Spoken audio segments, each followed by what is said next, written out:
Futebol e agora o futebol. O Brasil venceu a fraquíssima Venezuela por 3-1 na noite de ontem em Fortaleza. Foi a primeira vitória da seleção nas eliminatórias para a Copa de 2018 na Rússia. Com 2 gols marcados e bons passes, o meia William foi o nome da seleção no jogo. Ricardo Oliveira marcou o outro gol brasileiro. No segundo tempo, após um escanteio, Seijas diminuiu para a Venezuela. Na próxima rodada, o Brasil enfrenta a Argentina no dia 13 de novembro. A Venezuela joga com a Bolívia no dia 12. Muito bem. Hoje, Atlético e Cruzeiro jogam pela Série A. E para falar sobre a vitória da seleção e os compromissos dos clubes mineiros, nós recebemos Billy Lima. Ele é editor e repórter do portal do torcedor.net. Tudo bem com você, meu caro? Tudo Boa bem, noite. graças a Deus. Boa noite, Barroso. Está tudo em paz? Tudo em paz. Tudo em paz. E a seleção ficou em paz com essa vitória de 3-1? Eu falei, é fraquíssima a Venezuela. É uma falsa paz, né? Porque os 3 pontos foram válidos, mas o futebol apresentado continua do mesmo jeito. Se você for olhar que o jogo foi contra a Venezuela, era normal, teria que ganhar de qualquer forma, mas a torcida ainda não está satisfeita com a apresentação do futebol mostrado dentro de campo. Tanto é que os gols que saíram, como vocês viram aí no VT, foram fáceis demais. A defesa da Venezuela acabou entregando gols. Aquele gol do Ricardo Oliveira foi uma brincadeira. O zagueiro parou e deixou o cara. Até eu que sou perna de pau na defesa, não tirava aquela bola, né? Exatamente. E o Ricardo Oliveira, que como é um centroavante de ofício, não perderia um gol daquele, né? Sem dúvida. Agora, eu assisti o jogo de cabo a rabo, dificilmente até eu faço isso. Não tenho muita paciência de ver um jogo assim fraco, de cabo a rabo. Mas eu achei interessante mesmo o William. Eu achei muito interessante. É um cara que joga, é tipo Neymar, né? Joga para Exatamente. Pega a bola e vai, procura saídas, vai numa direção, numa reta. Ao gol. Reta ao gol, né? Exatamente. A teimosia do Dunga esbarra até nisso aí. Por quê? O Douglas Costa e o William jogam muito pelas pontas. E eles têm o objetivo sempre ou cruzamento, levar para a linha de fundo, cruzar para a área, ou de chegar ao gol. Sem o centroavante, como ele estava jogando, que era no caso do Hulk, que também sai muito da área, a dificuldade para fazer os gols seria muito mais difícil. Com o Ricardo Oliveira, o que acontece? O lateral não precisa nem subir tanto. Por quê? Tanto o William quanto o Douglas Costa, eles abrem pela ponta. Sim. Então, enquanto o lateral está marcando, eles já estão passando para receber a bola. O Douglas também jogou bem, eu achei. Joga muito bem, né? Fez muito bem a ida dele pro Bayern de Munique. Está jogando muito bem lá e tem muito ainda a render na seleção.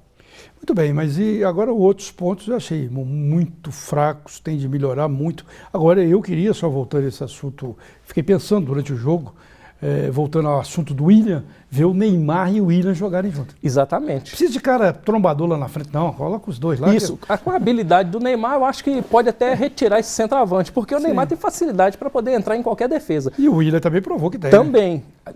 Como a defesa da Venezuela era muito fraca, se o Neymar tivesse nesse jogo, talvez teria apresentado um futebol um pouco melhor, né? Além desses 3 gols marcados. O próximo compromisso do Brasil é difícil, apesar da Argentina não ter iniciado bem esse início de preparação para classificação para a Copa do Mundo. Eles já vêm mordidos, né? Eles já vêm com raiva. E a Argentina nunca joga amistosamente com os brasileiros. Então vai ser um jogo muito difícil, mas vamos ter o Neymar de volta. Quem sabe isso aí pode fazer uma diferença maior, já que a Argentina também não tem o Messi. Sem dúvida. Exato. Vai faltar o Messi lá e o Neymar mas entrando vamos ter aqui, o Neymar, né? Do lado de cá. Pode descrever. Esse jogo vai ser em Buenos Aires. Pode fazer o jogo, tem um perfil diferente, né? Exatamente. Agora falando aqui dos times de Minas, do Cruzeiro, do Atlético, o Atlético entra em campo daqui a pouco, né? Daqui a pouco, daqui a 4 minutos. Os vermelhos estão chegando. Eles falam que os colorados não gostam, que falam que são vermelhos, não é? Pois é, cada um tem sua. Mas a camisa é vermelha, né? A camisa vermelha não tem como você falar, né? Verdade. Não estou mentindo, os vermelhos estão chegando. São vermelhos, não tem jeito, né? Pois é, o Atlético está recebendo o Internacional, entra em campo daqui a 3 minutos. Esse jogo é um jogo difícil, mesmo jogando dentro de casa, mas uma vitória do Atlético seria de suma importância, que está ali na caça ao Corinthians, né? Então, se vencer o Internacional, vai ser um bom jogo.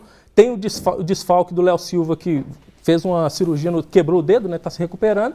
E o Dátulo, que acabou aquele corte no joelho no jogo contra a Chapecoense, se não me falha a memória, ainda está em recuperação, está aprimorando a forma física para voltar. Nesse caso, entra o Ed Carlos e o Thiago Ribeiro. E essa caça ao timão que você falou, você está acreditando nela que vai dar certo? Pois é, né? É o jogo do Galo contra o Gavião. Há uma inversão aí, mas quem sabe pode dar certo, né? Porque são 9 jogos e quem sabe o Corinthians pode tropeçar em mais um e no confronto direto o Atlético tirar aquela diferença que tanto precisa. Aí vai esquentar as últimas rodadas do Campeonato Brasileiro. Quem sabe aí na terceira, faltando 3, 2 para o final do campeonato, o bicho pode pegar. Mas aí no caso, como diria Garrincha, tem de combinar com os adversários do Atlético, né? Todos eles têm de entregar. Exatamente. Porque com o Corinthians não tem como combinar, né? Não dá para combinar. Verdade. E o Cruzeiro? O Cruzeiro está nesse processo de recuperação.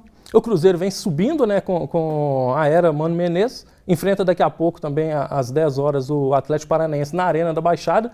É um jogo importante porque, tirando o Grêmio, os últimos adversários que o Cruzeiro enfrentou, todos brigavam ali pela parte de baixo da tabela. Caso o Cruzeiro vença esse jogo, ele ultrapassa o Atlético Paranaense e passa a figurar entre os 10 primeiros do Campeonato Brasileiro, que seria a primeira vez que o Cruzeiro dá um salto para a primeira parte da tabela. Isso seria também importante já, quem sabe, beliscar aí uma vaga para a Sul-Americana do ano que vem. É um campeonato internacional que pode levar até um... Para quem já estava quase rebaixado, era então, um negociaço, né? Exatamente. Negociaço. Ô, Billy, eu te agradeço muito as informações, prazer em recebê-lo aqui no Redação. Boa noite para você. Muito obrigado, boa noite a todos. E no próximo sábado, à meia-noite, tem gente que detesta isso, mas vai acontecer. Milhões de brasileiros terão de adiantar os relógios em 1 hora. É o início da temporada 2015-2016, do horário de verão em Minas e outros 10 estados. O principal objetivo da medida é, segundo o Operador Nacional do Sistema Elétrico, a redução da demanda no período de ponta, entre as 6 e as 9 da noite.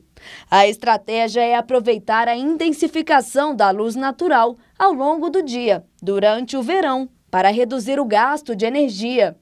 De acordo com o Ministério de Minas e Energia, o horário de verão representa uma redução da demanda, em média de 4% a 5%, e poupa o país de sofrer as consequências da sobrecarga na rede durante a estação mais quente do ano, onde o uso de eletricidade para refrigeração, condicionamento de ar e ventilação atinge o pico.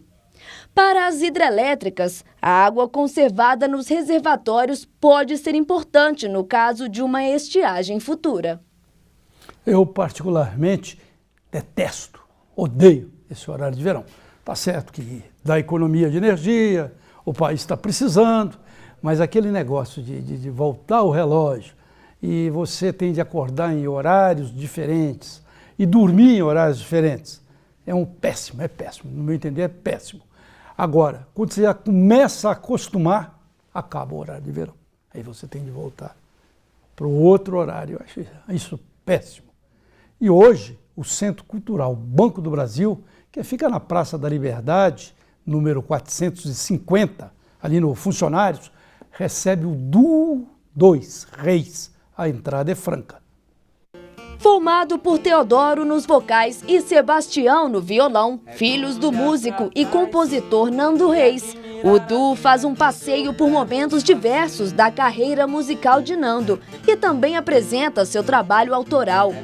No show, músicas gravadas por outros artistas e hits dos Titãs se mesclam a sucessos do pai e composições dos dois irmãos. Mais informações pelo telefone 3431-9400. Eu não vou chorar, você não vai chorar. Você pode entender que eu não vou mais te ver. Por enquanto, sorri e saiba o que eu sei, eu te amo. Muito boa noite para você. Continue nos acompanhando amanhã no Redação BH News.